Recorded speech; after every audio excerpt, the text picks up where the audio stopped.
Salam sigap dan shalom. Renungan kita pada hari ini, Minggu 8 Januari 2023, berjudul Orang yang Lemah Lembut. Ayat intinya terdapat di dalam Yesaya 29 ayat 19.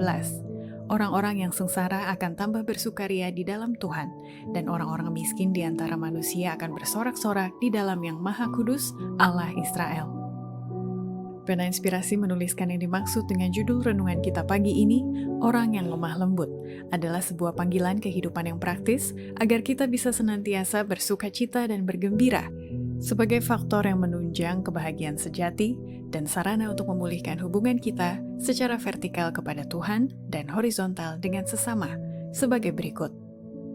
Pertama, alasan Nabi Yesaya menuliskan agar kita menjadi orang yang lemah lembut, agar supaya kita menyatakan Kristus dalam kehidupan kita setiap hari, sehingga dapat meyakinkan orang lain dan menyelamatkan yang bersalah dan menutupi banyak dosa.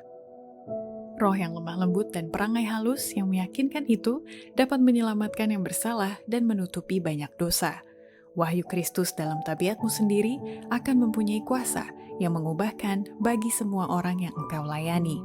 Biarlah setiap hari Kristus dinyatakan dalam dirimu, dan Dia akan menyatakan kuasa firman-Nya yang kreatif melalui dirimu untuk menciptakan kembali jiwa-jiwa lain dalam keindahan Tuhan Allah kita.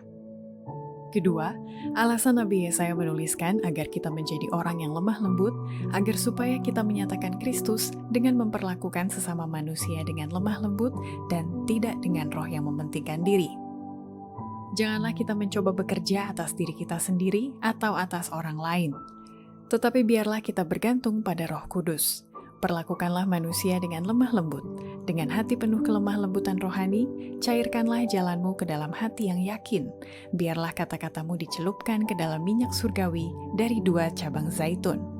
Kita membutuhkan minyak keemasan yang dituangkan ke dalam bejana yang sudah disediakan, agar itu bisa dikomunikasikan kepada mereka yang sedang mencari kebenaran.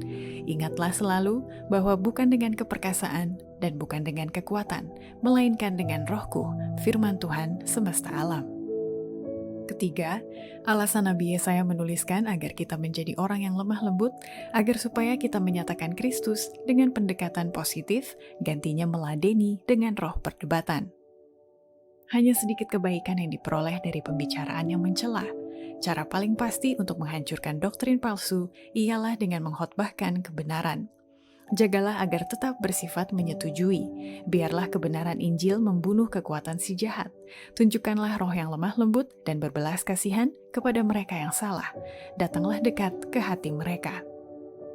Keempat, alasan Nabi Yesaya menuliskan agar kita menjadi orang yang lemah lembut, supaya kita menyatakan Kristus dengan cara mendidik dan membesarkan anak-anak dengan roh kasih sayang, dan bukan dengan memarahi dan mengomeli yang justru akan menciptakan roh pemberontakan.